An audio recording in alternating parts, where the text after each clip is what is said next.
Welcome, dear listeners, to a world where duty clashes with desire, and a cold bargain sets the stage for a consuming, slow burn passion. Imagine a gentleman so bound by control, so chilled by betrayal, that his heart is a fortress of ice. Now imagine a young woman, spirited, sharp-witted, and unjustly ruined, who refuses to be broken by society. Their meeting is a transaction. Lord Sebastian Ravenscroft, the Earl of Whitmore, needs a wife of duty. Lady Isabella Bella Harcourt needs the protection of his name. He offers her his hand with the chilling caveat, nothing more. But what happens when the ice meets the fire? What happens when a marriage of convenience unleashes an unexpected, devastating current of attraction? This is a story of pride, of passion hidden behind propriety, and of the agonizing realization that sometimes the only thing more terrifying than being betrayed is learning how to love again. Prepare for ballroom whispers, cutting society scandals, and stolen moments of vulnerability that threaten to shatter an earl's perfect control. Ready to dive in? Then settle back and let the fire begin. Don't forget to hit that subscribe button. You won't want to miss a single agonizing moment of the Earl's thaw. Part 1, The Proposal of Necessity.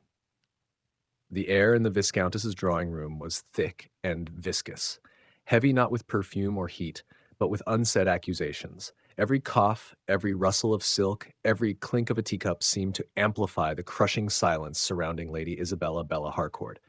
She stood by the mantelpiece, her spine straight enough to challenge the most rigid of society's matrons, yet her hands, clasped together over a satin reticule, trembled almost imperceptibly. At 22, Bella possessed the kind of striking beauty that had once commanded ballrooms. Vibrant auburn hair, eyes the color of sea glass, and a spirited intelligence that sparked in her quick wit. Now that same spirit, which society had once admired as charming, was seen as evidence of her moral failing. The rumors spread by the oily tongue of Lord Philip Ashford had done their devastating work. A few clandestine meetings, an intercepted, harmless letter, and a whisper of impropriety were all it took. She was no longer a dazzling prospect. She was simply ruined. Her mother, Lady Margaret, hovered nearby, her face a mask of frantic desperation. She darted strained, hopeful glances toward every eligible bachelor in the room, but they recoiled as if Bella carried a contagion. The truth was, Lady Margaret knew this small, intimate gathering was the final, pathetic attempt to secure her daughter's future. If Bella left this room without a firm proposal, she would be relegated to the life of a spinster, forever living under the shadow of disgrace. Bella felt the constant, burning pressure of their stares, the pitying curiosity from the married ladies, the judgmental sneers of the unmarried girls, and the calculated avoidance from the gentlemen. They treated her like a fascinating specimen of tragedy, one to be politely examined from a distance. They want me to beg, she thought, a shard of defiant ice forming in her heart, but I will not give them the satisfaction. It was then that the atmosphere truly changed. The collective, silent scrutiny shifted, coalescing on a single figure who had just entered the room. Lord Sebastian Ravenscroft, the Earl of Whitmore, was a man who did not so much enter a room as possess it. At 32, he was tall and powerfully built, his figure clad in faultless black evening clothes that only emphasized his severity. His face was sharp-featured, his jaw perpetually set, and his deep-set eyes were the color of polished granite, cold, assessing, and utterly unapproachable. He was known throughout the Ton as a man of formidable duty, terrifying wealth, and equally terrifying candor. His presence quelled the usual social chatter. People feared his sharp mind and his reputation for delivering a cutting remark that could draw social blood without raising his voice. Sebastian paused, letting his gaze sweep the room, a gaze that lingered on no one, yet seemed to pierce the pretenses of everyone. It settled, finally, on Bella. It was a long, uncomfortable examination, devoid of any warmth or conventional admiration. He looked at her as a merchant might look at a damaged but valuable piece of property. He began to cross the room. The measured pace of his steps was the only sound audible. Lady Margaret gasped, clutching her lace handkerchief, a sudden blinding hope making her dizzy. The other guests simply froze, sensing a dramatic turn of events. Sebastian stopped directly in front of Bella, his height commanding her to look up into his cold, impassive face. She met his gaze with a defiant lift of her chin, refusing to be intimidated. She saw no pity, no lust, and certainly no love in his eyes, only an absolute calculated detachment. Lady Isabella, he said, his voice deep, smooth, and dangerously low. It carried effortlessly across the sudden silence of the drawing room. I believe you are in a rather difficult position. Bella's throat tightened. She hated his bluntness, his assumption of superiority. I am quite aware of my situation, my lord. I assure you it is not improved by having it stated so plainly. The Earl did not react to her insolence. Instead, he turned slightly, addressing not just Bella, but the room full of rapt, scandalized onlookers. His words were a public declaration, a cold, shocking proposal that shattered the tense formality. Lady Isabella Harcourt requires a husband whose name can shield her from the idle, ruinous gossip of this society. A name strong enough to render her past completely irrelevant, he announced, his gaze sweeping over the astonished faces. I, Lord Whitmore, require a countess, a woman of certain intelligence and presence, who will manage my households and fulfill the necessary duties of my station without demanding any emotional entanglement. He turned back to Bella, his eyes entirely devoid of emotion. I am offering you my name, Lady Isabella. I am offering you the protection of my title and the security of my wealth. You need a name. I need a wife. Nothing more. The audacity of the proposal left the room breathless. It was a transaction, a bargain struck publicly, stripped bare of all romantic illusion. Bella felt a flush of humiliation wash over her, followed instantly by a white-hot wave of fury. He had not proposed. He had made an offer of acquisition. She opened her mouth, intending to deliver a blistering refusal, to tell him that she would rather face a life of poverty than be his cold, unloved charity case. But then she looked at her mother's pale, distraught face and saw the utter hopelessness of her own future reflected in the Viscount's eyes. Lord Philip Ashford, the man who had ruined her, stood in the doorway, a smirk playing on his lips, waiting for her final destruction. This was not a choice between a loveless marriage and a passionate one. It was a choice between a loveless marriage to an honorable, if icy, man and absolute social obliteration. Survival demanded she swallow her pride. Bella's chin remained high, but her voice, when it came, was steady and clear. My Lord Whitmore, your proposal is unconventional, to say the least. It is devoid of sentiment and refreshingly honest. She paused, allowing her sea-glass eyes to bore into his cold ones, her voice carrying a vow of its own. I accept your offer of convenience, my lord.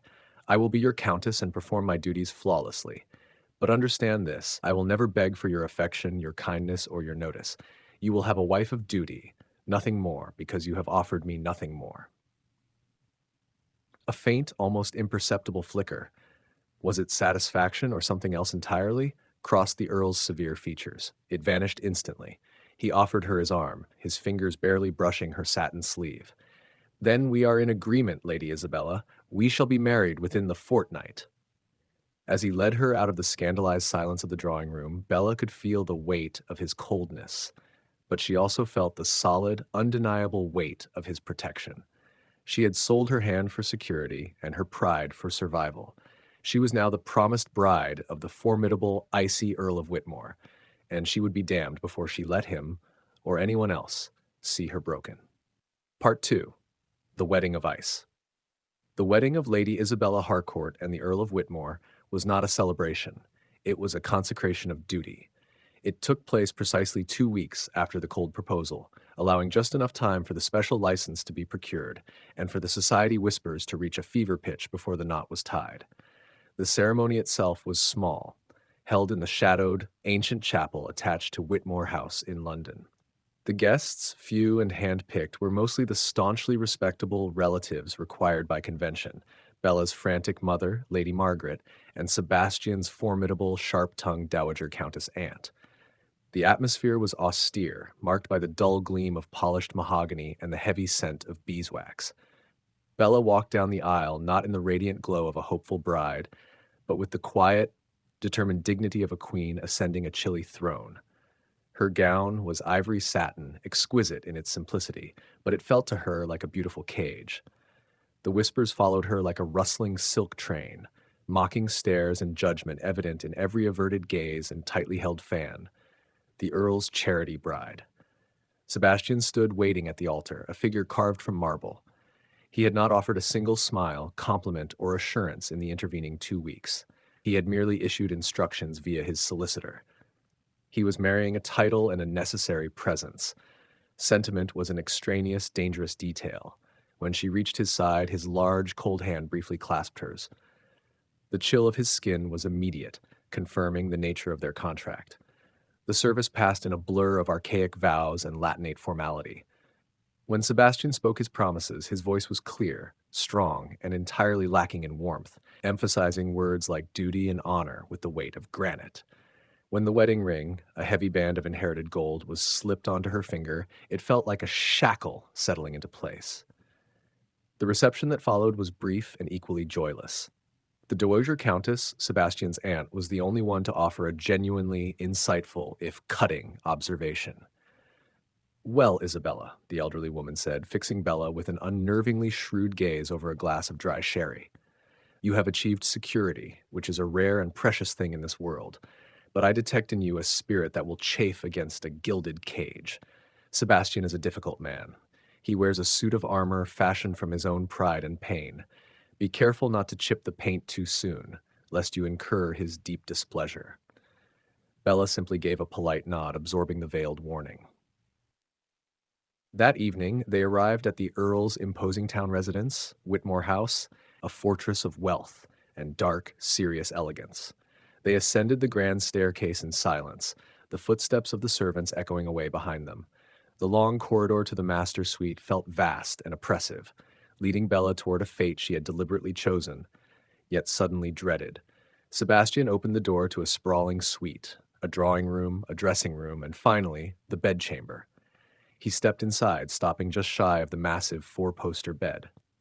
He removed his coat, throwing it over a chair with sharp, decisive movement, and turned to face his bride. Bella stood stiffly, still encased in her wedding dress. She waited for him to speak, for the inevitable, awkward consummation of their contract. Her breath hitched, not from desire, but from a fierce, defensive determination not to show fear. Sebastian's expression was as remote as the moon. He laid down the rules of their existence with the precision of a seasoned commander. "We are husband and wife, Lady Whitmore, in name and law. Our partnership is built on necessity and mutual preservation," he stated, his arms crossed over his chest. "There will be distance. You will manage the domestic affairs and conduct yourself publicly as befits the Countess. I will see to the estate and my duties in Parliament. There will be no public displays of affection, of course. And most importantly, there will be no emotional entanglement." He paused, his eyes narrowing slightly. "My life is ordered, predictable, and clean. I require a countess who respects that order.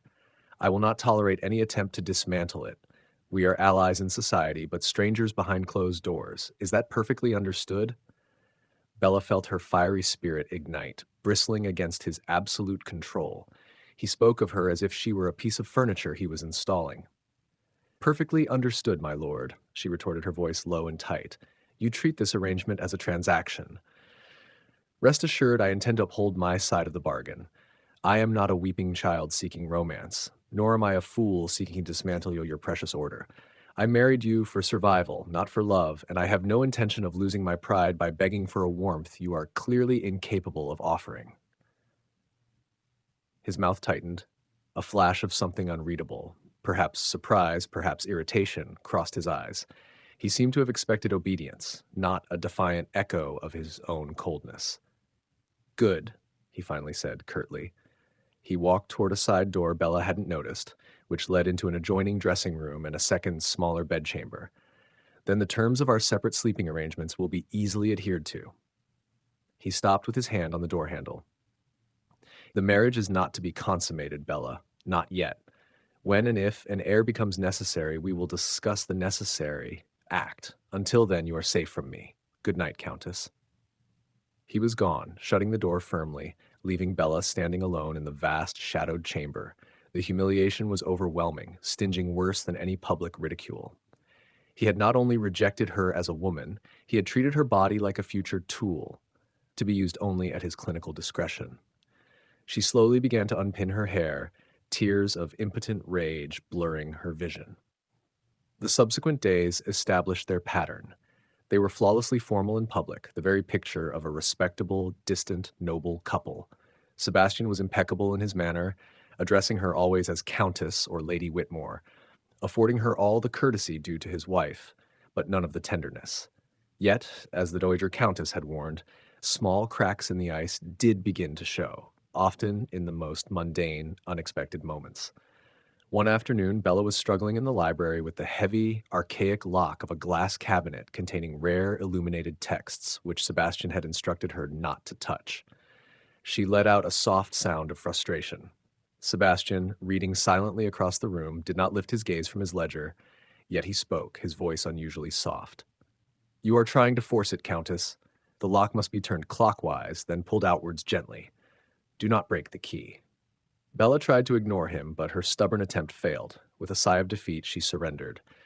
"It seems I lack the necessary touch, my lord." He rose, moving with silent, fluid grace.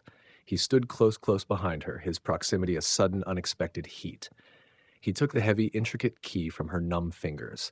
His hand was large, warm, and scarred in several places, marks that spoke of hard work beyond the polite life of an earl.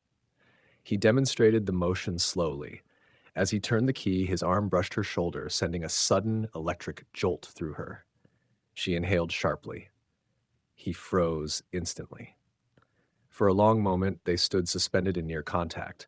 Bella dared to look up at his face, which was now dangerously close. She saw the familiar coldness in his eyes, but beneath it, like a fleeting reflection in deep water, was something else. A sudden, powerful awareness, a flicker of pure masculine desire that was instantly suppressed. His hand, which had been resting on the cabinet door, lingered for a fraction of a second too long near her waist before he pulled it back sharply. He cleared his throat to sound a low, rough rumble. "There. The lock is simple, if you are patient, Bella." He used her Christian name, the first time since their wedding, and the sound of it on his lips was an intimacy more shocking than a kiss. He then immediately retreated, placing a safe distance between them, his composure instantly restored. "Ensure it is locked before you leave the room, Countess." He returned to his ledger, his face a mask of iron control. Bella touched the cabinet door, still feeling the faint heat where his arm had brushed her. She knew he had intended the warning to be about the book's security, but the feeling that lingered was the fleeting softness of his voice, and the palpable, if instantly retracted, awareness of the man beneath the cold earl. The rigid order was established, but the ice had a hairline fracture, and Bella knew, with a thrill that both terrified and excited her, that she was the fire capable of melting it. Part 3. Sparks in the Frost Life, as the Countess of Whitmore was a curious mix of opulence and isolation. Bella was now enveloped in silks, diamonds, and the dizzying responsibility of managing Whitmore House and its formidable staff. Yet she spent her days navigating vast, silent rooms, keenly aware that the man who shared her name remained a cold, distant silhouette. The ton was relentless. Bella's reappearance in society on Sebastian's arm only fueled the gossip, focusing it now with venomous clarity.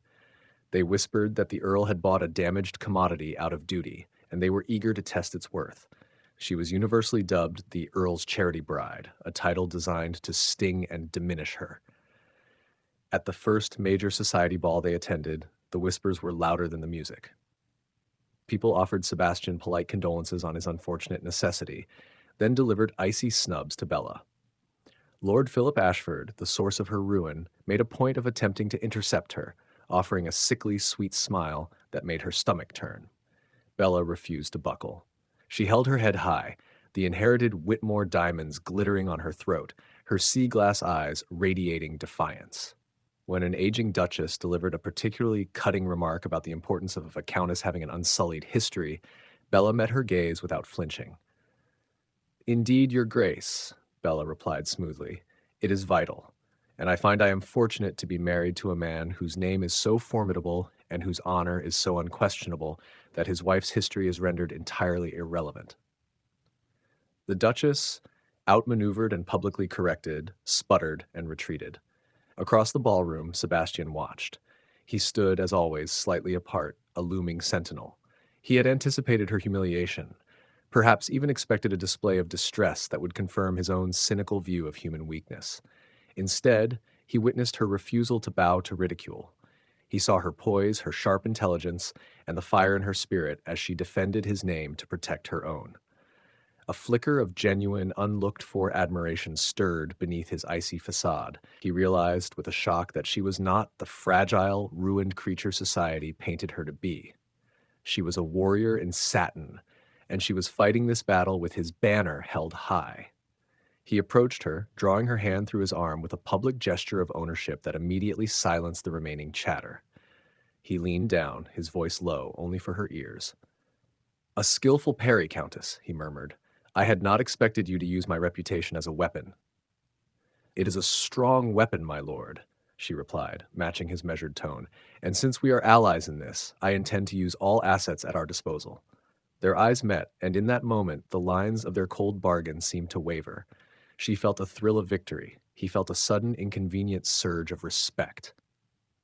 The tension, held taut by formality and unspoken resentment, finally broke one wet, blustery evening a week later. They were in Sebastian's study, discussing the financial accounts of a distant estate. Bella, meticulous and sharp, had discovered a long-running, subtle misappropriation of funds. "The steward is skimming, my lord," Bella stated, tapping the ledger. "The figures for the harvest yields do not align with the transport costs.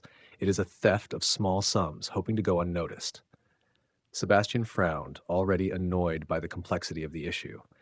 "It is a minor matter, Countess. I will handle it. I require your aid with my social calendar, not my financial security." Bella's temper flared. His dismissiveness, the refusal to acknowledge her acumen, wounded her pride.